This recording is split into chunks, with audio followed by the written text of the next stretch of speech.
بسم اللہ الرحمن الرحیم۔ خطبہ نمبر 35۔ امام علی علیہ السلام نے تحکیم کے بعد فرمایا، ہر حالت میں اللہ کے لیے حمد و ثنا ہے۔ گو زمانہ ہمارے لیے جا نکاح مصیبتیں اور صبر آزماہٹ سے لے آیا ہے۔ میں گواہی دیتا ہوں اس کے علاوہ کوئی معبود نہیں، وہ یکتا و لا شریک ہے، اس کے ساتھ کوئی دوسرا خدا نہیں، اور محمد صلی اللہ علیہ وآلہ وسلم اس کے عبد و رسول ہیں۔ تمہیں معلوم ہونا چاہیے کہ مہربان، باخبر اور تجربہ کار ناصح کی مخالفت کا ثمرہ حسرت و ندامت ہوتا ہے۔ میں نے اس تحکیم کے متعلق اپنا فرمان سنا دیا تھا اور اپنی قیمتی رائے کا نچوڑ تمہارے سامنے رکھ دیا تھا۔ کاش کہ کیسر کا حکم مان لیا جاتا، لیکن تم تو تند خو مخالفین اور عہد شکن نافرمانوں کی طرح انکار پر تل گئے، یہاں تک کہ ناصح خود اپنی نصیحت کے متعلق سوچ میں پڑ گیا اور طبیعت اس چکماک کی طرح بجھ گئی کہ جس نے شعلے بھڑکانا بند کر دیا ہو۔ ہمارے چینل کو لائک اینڈ سبسکرائب کریں اور ساتھ ہی ساتھ بیل آئیکن پر کلک کر کے ہماری ہر نئی آنے والی ویڈیوز سے مستفید ہوتے رہیں۔ میری اور تمہاری حالت شاعر بنی حوازن کے اس قول کے مطابق ہے، میں نے مقام منار جلالوی ٹیلے کا موڑ پر تمہیں اپنے حکم سے آگاہ کیا۔ گو اس وقت تم نے میری نصیحت پر عمل نہ کیا، لیکن دوسرے دن کی چاشت کو میری نصیحت کی صداقت دیکھ لی۔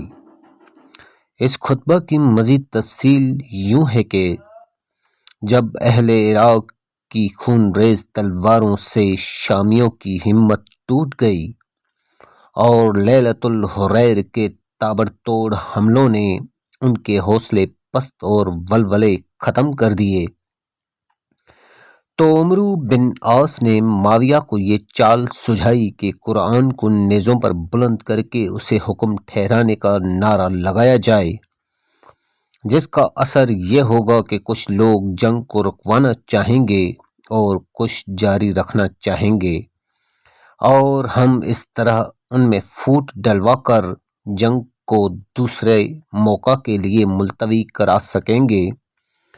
چنانچہ قرآن نیزوں پر بلند کیے گئے۔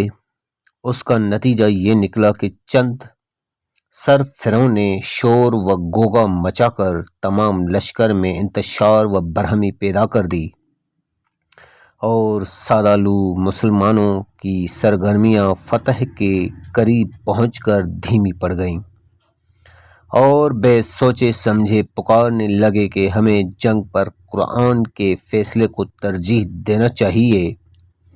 امیر المومنین نے جب قرآن کو اعلی کار بنتے ہوئے دیکھا تو فرمایا کہ اے لوگو، اس مکر و فریب میں نہ آؤ، یہ صرف شکست کی روح سیاہیوں سے بچنے کے لیے چال چل رہے ہیں۔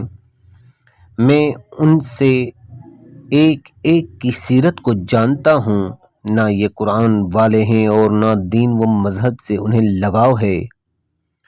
ہمارے جنگ کرنے کا تو مقصد ہی یہ تھا کہ یہ لوگ قرآن کو مانیں اور اس کے احکام پر عمل پیرا ہوں۔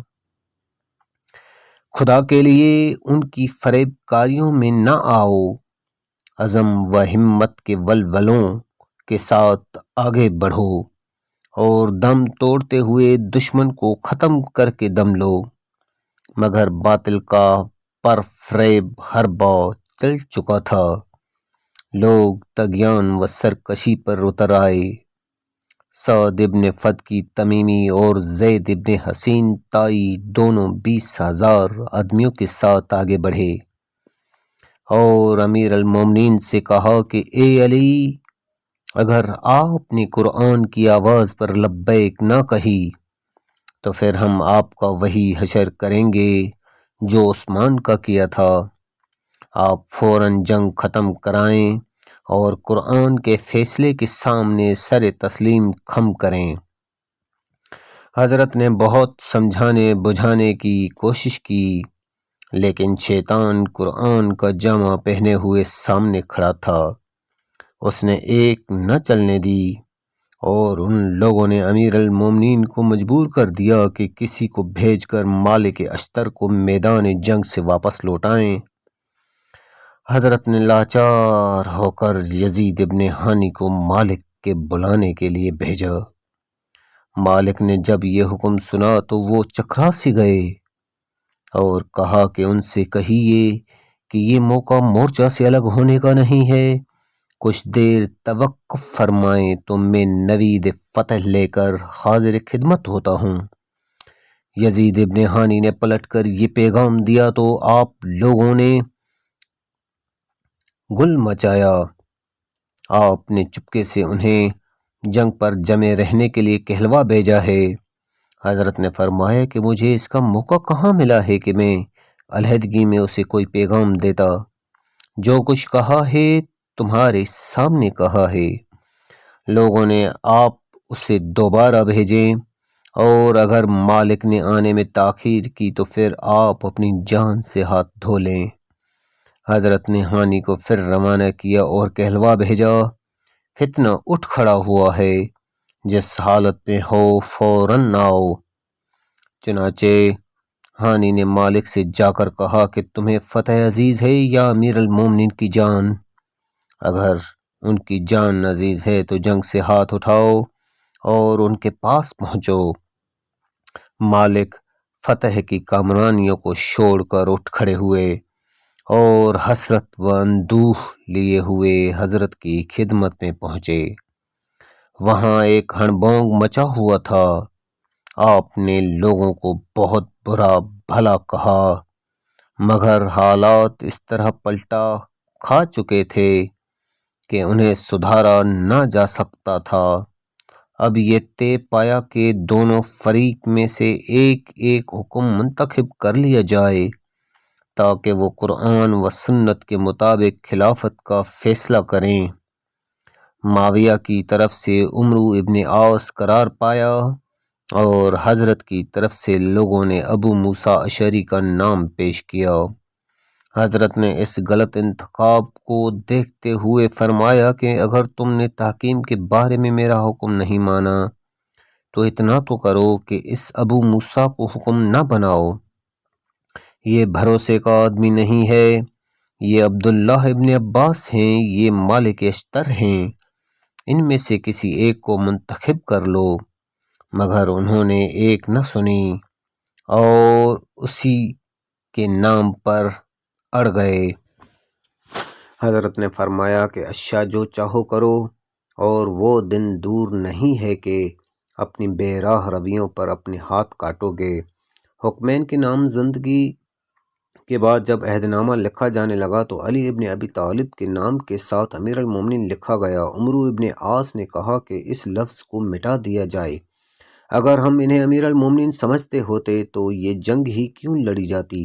حضرت نے پہلے تو اسے مٹانے سے انکار کیا، اور جب وہ کسی طرح نہ مانے تو اسے مٹا دیا اور فرمایا کہ یہ واقعہ حدیبیہ کے واقعہ سے بالکل ملتا جلتا ہے کہ جب کفار اس پر اڑ گئے تھے کہ پیغمبر اسلام کے نام کے ساتھ رسول اللہ کے لفظ مٹا دی جائے، اور پیغمبر نے اسے مٹا دیا۔ اس پر عمرو ابن عاص نے بگڑ کر کہا کہ کیا آپ ہمیں کفار کی طرح سمجھتے ہیں؟ حضرت نے فرمایا کہ تمہیں کس دن ایمان والوں سے لگا رہا ہے اور کب ان کے ہم نوا رہے ہو؟ بہر صورت اس قرارداد کے بعد لوگ منتشر ہو گئے، اور ان دونوں حکموں نے آپس میں صلاح مشورہ کرنے کے بعد یہ طے کیا کہ علی بن ابی طالب اور معاویہ دونوں کو معزول کر کے لوگوں کو یہ اختیار دے دیا جائے کہ وہ جسے چاہے منتخب کر لیں۔ جب اس کے اعلان کا وقت آیا تو عراق اور شام کے درمیان مقام دومت الجندل میں اجتماع ہوا، اور یہ دونوں حکم بھی مسلمانوں کی قسمت کا فیصلہ سنانے کے لیے پہنچ گئے۔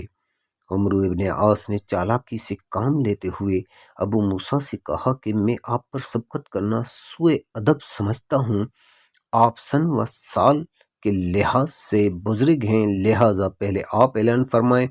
چنانچہ ابو موسیٰ تاننے میں آ گئے، جھومتے ہوئے مجمع کے سامنے آ کھڑے ہوئے اور لوگوں کو خطاب کرتے ہوئے کہا کہ مسلمانوں، ہم نے یہ فیصلہ کیا ہے کہ علی ابن ابی طالب اور معاویہ کو معزول کر دیا جائے اور انتخاب خلافت کا حق مسلمانوں کو دے دیا جائے، وہ جسے چاہیں منتخب کر لیں۔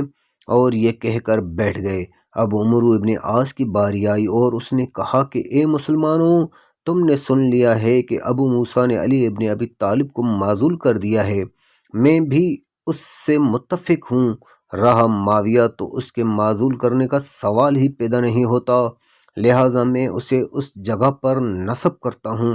یہ کہنا تھا کہ ہر طرف شور مچ گیا۔ ابو موسیٰ بہت ہی چیخے چلائے کہ یہ دھوکہ ہے، فریب ہے، اور عمرو ابن عاص سے کہا کہ تم نے چال بازی سے کام لیا ہے اور تمہاری مثال اس کتے کی سی ہے کہ جس پر کچھ لا دو جب ہانپے گا چھوڑ دو۔ عمرو ابن عاص نے کہا کہ تمہاری مثال اس گدھے کی سی ہے جس پر کتابیں لدھی ہوں۔ غرض عمرو ابن عاص کی چالاکی کام کر گئی اور معاویہ کے اکھڑے ہوئے قدم پھر سے جم گئے۔ یہ تھا اس تحکیم کا مختصر سا خاکہ جس کی اساس قرآن و سنت کو قرار دیا گیا تھا، مگر کیا یہ قرآن و سنت کا فیصلہ تھا یا ان فریب کاریوں کا نتیجہ کہ جو دنیا والے ہمیشہ اپنے اقتدار کو برقرار رکھنے کے لیے کام میں لایا کرتے ہیں؟ کاش کہ تاریخ کے ان اوراق کو مستقبل کے لیے مشعل راہ بنایا جائے اور قرآن و سنت کو آڑ بنا کر اقتدار کا ذریعہ اور دنیا طلبی کا وسیلہ نہ بننے دیا جائے۔ امیر المومنین علی علیہ السلام کو جب تحکیم کے اس افسوسناک نتیجہ کی اطلاع ملی تو آپ ممبر پر تشریف لائے اور یہ خطبہ ارشاد فرمایا جس کے لفظ لفظ سے آپ کا اندوہ و قلق جھلک رہا ہے، اور ساتھ ہی آپ کی صحت، فکر و نظر، اصابت رائے اور دور رس بصیرت پر بھی روشنی ڈالتا ہے۔ یہ ایک مثل ہے جو ایسے موقع پر استعمال کی جاتی ہے کہ جہاں کسی نصیحت کرنے والے کی بات ٹھکرا دی جائے اور بعد میں پچھتایا جائے۔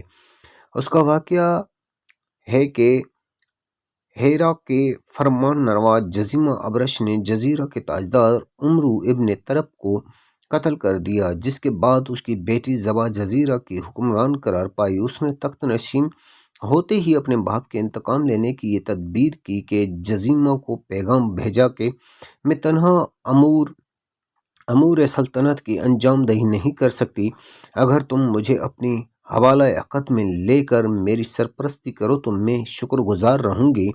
جزیمہ اس پیشکش پر پھولا نہ سمایا اور 1000 سوار ہمراہ لے کر جزیرہ جانے کے لیے آمادہ ہو گیا۔